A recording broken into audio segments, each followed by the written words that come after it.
늘 남을 먼저 배려하고 손해를 보더라도 웃어 넘기는 사람이 있습니다. 그런데 이상하게도 이런 사람들은 존중받기는커녕 무시당하거나 이용당하는 경우가 많습니다. 반면 무심한 듯 자기 할 말만 하고 남 눈치 보지 않는 사람들은 오히려 더 편하게 살아갑니다. 왜 이런 일이 벌어질까요? 오늘은 친절하면 지고 무심하면 이기는 이유 5가지에 대해 이야기해 보려 합니다. 이 영상을 듣고 나면 더 이상 손해보지 않고 나를 지키는 법을 알게 될 것입니다. 끝까지 들어주세요. 첫 번째 이유, 과한 친절은 기본이 아니라 호구가 된다. 한번 곰곰이 생각해 볼까요? 우리는 누군가에게 친절을 베풀 때 처음엔 고마움을 받습니다. 정말 고마워요. 덕분에 살았어요. 이런 말들을 들으면 기분이 좋고 더 잘해주고 싶은 마음이 들죠. 그런데 그 친절이 계속 반복되면 어떤 일이 벌어질까요? 그 사람은 이제 더 이상 고맙다고 하지 않습니다. 대신 그 친절을 당연한 것처럼 받아들이기 시작합니다. 처음엔 작은 호의에도 감사를 표하던 사람이 어느 순간 아무런 반응 없이 그것을 받아들이게 되는 거죠. 예를 들어볼까요? 당신이 후배들에게 처음으로 커피를 사줍니다. 그러면 후배들은 와, 선배 너무 감사합니다 하면서 좋아하죠. 하지만 몇 번 반복되면 어떨까요? 이제는 자연스럽게 이번에도 선배가 사는 거죠 라는 말이 나옵니다. 처음엔 감동받던 후배가 이제는 당신이 안 사주면 오늘은 왜 안 사주지 라고 생각하는 겁니다. 이게 바로 친절이 기본값이 되어버리는 순간입니다. 이런 일은 회사에서만 벌어지는 게 아닙니다. 오랜 친구 사이에서도 가족들 사이에서도 일어납니다. 명절 때마다 친척들에게 선물을 챙기던 사람이 있습니다. 처음에는 아유, 뭐 이런 걸 다 준비했어. 너무 고마워 라며 감동을 받죠. 하지만 몇 년이 지나면 분위기가 달라집니다. 이제는 올해는 뭐 해왔어 라는 말이 나옵니다. 그리고 어느 순간 선물을 안 가져가면 올해는 왜 아무것도 안 가져왔어 라며 서운해하는 사람이 됩니다. 여기서 더 놀라운 점은 이 사람이 선물을 받을 때는 한 번도 당연하다고 생각한 적이 없다는 겁니다. 그렇다면 이런 상황은 왜 벌어지는 걸까요? 심리학에는 수능의 법칙이라는 개념이 있습니다. 어떤 행동이 처음에는 특별한 의미를 가지지만 반복되면 점점 당연한 것이 되어버린다는 법칙이죠. 처음엔 한 번 도와주면 감사입니다. 2번 도와주면 좋은 사람입니다. 3번 도와주면 이제는 그냥 그런 사람이 됩니다. 그리고 4번째부터는 안 도와주면 왜 안 해줘 라는 원망이 돌아옵니다. 처음엔 호의였던 것이 어느새 의무가 되어버리는 겁니다. 한 번 배려하면 착한 사람이지만 계속 배려하면 안 하면 나쁜 사람이 되는 거죠. 친절을 베풀지 말아야 할까요? 아니면 무조건 무심하게 살아야 할까요? 그럴 필요는 없습니다. 다만 친절의 가치를 지키는 법을 알아야 합니다. 첫째, 친절을 선물처럼 줘라. 선물은 특별한 날에 주어야 값집니다. 매일 주는 선물은 기본이 됩니다. 따라서 상대가 진심으로 필요로 할 때만 친절을 베푸는 것이 중요합니다. 둘째, 호의에는 한계를 둬라. 한 번 도와주더라도 늘 반복되지 않도록 선을 긋는 것이 필요합니다. 당신의 배려가 습관처럼 여겨지지 않도록 때로는 거절하는 법도 배워야 합니다. 셋째, 나를 먼저 챙겨라. 내가 힘들고 지칠 정도로 남을 챙기는 것은 건강한 관계가 아닙니다. 내가 지치면 결국 상대를 향한 친절도 불만으로 바뀌게 됩니다. 그러니 먼저 나를 돌보고 내가 여유가 있을 때만 친절을 베풀어야 합니다. 친절이란 결코 나쁜 것이 아닙니다. 문제는 그 친절이 당연하게 받아들여지는 순간입니다. 한 번 잘해주면 감사지만 계속 잘해주면 기본값이 됩니다. 그리고 결국 안 해주면 나쁜 사람이 됩니다. 그러니 친절을 베풀 때는 신중해야 합니다. 당신의 호의를 공짜로 여기지 않도록 스스로 적당한 선을 정하는 것이 필요합니다. 지금까지 친절 때문에 손해만 보고 살아오셨다면 이제부터라도 당신의 친절을 가치 있는 것으로 만드는 방법을 고민해 보세요. 두 번째 이유, 친절한 사람은 노를 못한다. 혹시 이런 경험이 있나요? 누군가의 부탁을 거절하지 못해서 정작 내 할 일을 미뤄본 적이 있나요? 누군가가 부탁을 하면 내라는 말이 먼저 나오는 당신, 혹시 손해보고 있지는 않나요? 친절한 사람들은 부탁을 거절하는 걸 어려워합니다. 부탁 하나만 들어줄래? 내가 좀 해주면 안 돼? 이런 말을 들으면 자신의 일정이나 감정보다는 상대가 실망할까봐 먼저 걱정하죠. 그런데 이상하게도 거절을 못하는 사람에게는 더 많은 부탁이 몰립니다. 왜일까요? 그 사람에게는 보이지 않는 꼬리표가 달리기 때문입니다. 이 사람은 거절 못하는 사람이야. 직장에서 동료가 이렇게 말합니다. 내 대신 이 서류 좀 정리해 줄 수 있어? 나는 원래 할 일이 많았지만 차마 거절하지 못하고 밤늦게까지 일했습니다. 그런데 다음번에도 똑같은 부탁이 들어옵니다. 이제 나는 도와주는 사람이 아니라 도와줘야 하는 사람이 되어버렸습니다. 또는 친구가 돈을 빌려달라고 했습니다. 한두 번 도와주니 이제는 돈을 빌려주는 것이 당연한 사람이 되어버렸습니다. 그러다 한 번 거절했더니 오히려 나를 쪼잔한 사람이라고 했습니다.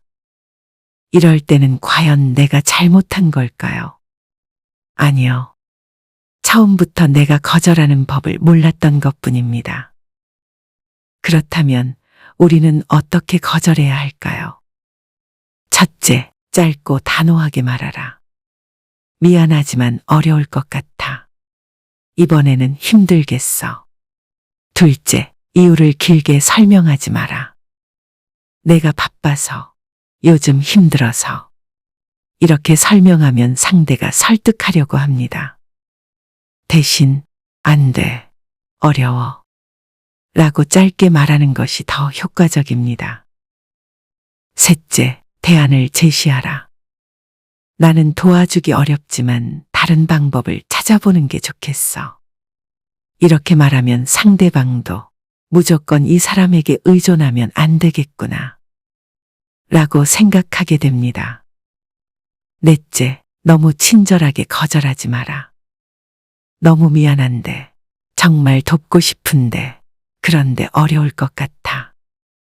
이렇게 말하면 상대방이 계속 부탁할 가능성이 높습니다. 대신, 안 돼, 힘들어. 라고 단호하게 말해야 합니다. 거절해도 관계가 유지되지 않는다면 그 관계는 처음부터 진짜가 아니었던 겁니다. 진짜 관계는 예스만 하는 관계가 아니라 노도 존중받는 관계입니다. 내가 노를 말할 수 없는 관계라면 그건 건강한 관계가 아닙니다. 이제부터라도 나를 지키는 노의 힘을 키워야 합니다. 세 번째 이유, 사람들은 쉽게 얻은 것을 소중히 여기지 않는다. 혹시 이런 경험이 있나요? 나는 상대를 위해 늘 잘해주고 먼저 연락하는데 정작 상대는 점점 나를 하찮게 여깁니다. 내가 이렇게 잘해줬는데 왜 저 사람은 나를 무시할까요? 이런 고민을 해본 적이 있다면 이유는 간단합니다.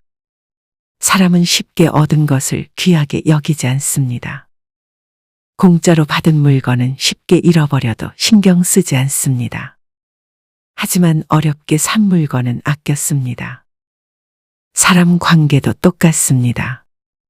늘 먼저 안부를 묻고 늘 먼저 연락하는 사람을 사람들은 가볍게 여깁니다. 왜냐하면 이 사람은 내가 아무렇게 대해도 계속 내 옆에 있을 거야. 라고 생각하기 때문입니다.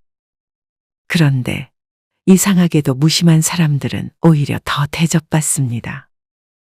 그 사람에게 잘 보이고 싶고 연락을 기다리게 되죠. 왜 이런 차이가 생기는 걸까요? 직장에서 늘 먼저 돕는 사람은 결국 일을 더 떠맡게 됩니다. 친구 관계에서도 늘 먼저 연락하는 사람은 상대방이 연락을 당연하게 여깁니다. 연애에서도 늘 먼저 다가가는 사람은 오히려 상대에게 더 빨리 질리게 됩니다. 하지만 반대로 무심한 사람들은 오히려 상대를 고민하게 만듭니다. 이 사람은 나를 좋아하는 걸까? 이 사람에게 인정받으려면 어떻게 해야 할까? 이런 심리가 생기면서 오히려 상대는 더 노력하게 됩니다. 친구가 먼저 연락해 오기를 기다려보세요. 상대가 나를 배려하는지 지켜보세요. 당신의 친절을 특별한 사람에게만 허락하세요. 혹시 내가 너무 쉽게 마음을 주고 있지는 않은지 돌아보세요. 먼저 연락하는 걸 멈춰보세요. 내가 먼저 배려하는 걸 당연하게 여기도록 두지 마세요. 친절도 가끔 해야 더 가치가 있습니다. 사람들은 기다려야 얻을 수 있는 것에 더 가치를 둡니다. 당신의 친절이 너무 흔해지지 않도록 이제는 기다리게 만드는 지혜를 가져보세요. 네 번째 이유, 좋은 사람이 아닌 편한 사람이 된다. 당신은 스스로 좋은 사람이라고 생각하나요? 아니면 남들에게 그냥 편한 사람이 되어버린 건 아닐까요? 착한 사람은 누구에게나 친절합니다. 갈등을 만들지 않으려 하고 상대를 배려하며 한 걸음 양보합니다. 그런데 문제는 이런 사람들이 시간이 지나면 처음처럼 좋은 사람으로 인정받지 못한다는 겁니다. 대신 그냥 편한 사람, 만만한 사람이 되어버리죠. 언제든 쉽게 다가갈 수 있고 언제든 부탁할 수 있는 사람. 그러다 보면 그 사람의 호의는 배려가 아니라 당연한 것이 됩니다. 처음엔 회사에서 작은 도움을 주면 사람들이 감사해 합니다. 정말 고마워. 내 덕분에 잘 해결됐어. 하지만 시간이 지나면 이제는 당연하게 추가 업무를 맡게 됩니다. 이건 원래 내가 하는 거 아니었어? 가족 모임에서도 마찬가지입니다. 늘 먼저 연락하고 모임을 챙기는 사람이 있다면 어느 순간 그 역할은 그 사람의 몫이 됩니다. 이번에도 내가 장소 정해주겠지. 왜 이번에는 연락 안 했어? 이렇게 되어버리는 거죠. 친구 관계도 다르지 않습니다. 항상 먼저 연락하고 먼저 안부를 묻던 사람이 한번 연락을 쉬어보면 알게 됩니다. 내가 연락하지 않으면 아무도 먼저 연락하지 않는다는 사실을요. 그 순간 깨닫게 됩니다. 나는 좋은 사람이 아니라 그냥 편한 사람이 되어버렸구나. 만약 내가 하지 않으면 과연 그 일들은 어떻게 될까요? 내가 먼저 연락하지 않으면 상대는 먼저 연락해 올까요? 내가 가족 모임을 챙기지 않으면 다른 사람이 나서게 될까요? 한 번쯤은 일부러 한 발 물러서 보세요. 그리고 지켜보세요. 정말로 아무도 하지 않는다면 그건 당신이 당연하게 해야 하는 사람으로 여겨졌다는 증거입니다. 하지만 조금 시간이 지나면 달라집니다. 사람들은 있을 때는 모르지만 없을 때 비로소 그 가치를 깨닫게 됩니다. 그제서야 당신이 해왔던 일들이 당연하지 않았다는 걸 알게 되는 거죠. 자꾸 먼저 연락하지 않아도 괜찮습니다. 모든 걸 다 챙기지 않아도 괜찮습니다. 때로는 멈추고 기다려보는 것도 필요합니다.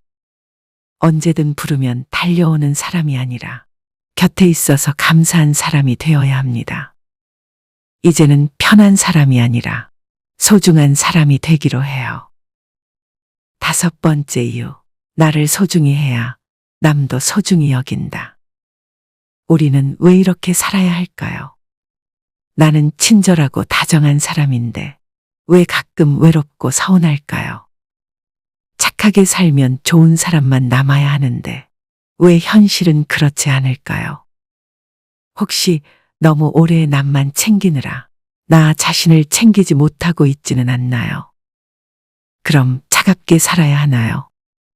다정한 게 잘못인가요? 아닙니다. 세상은 따뜻한 마음을 가진 사람들이 있기에 더 아름답습니다. 친절하고 배려하는 사람이 있기에 관계가 유지되고 행복이 만들어집니다.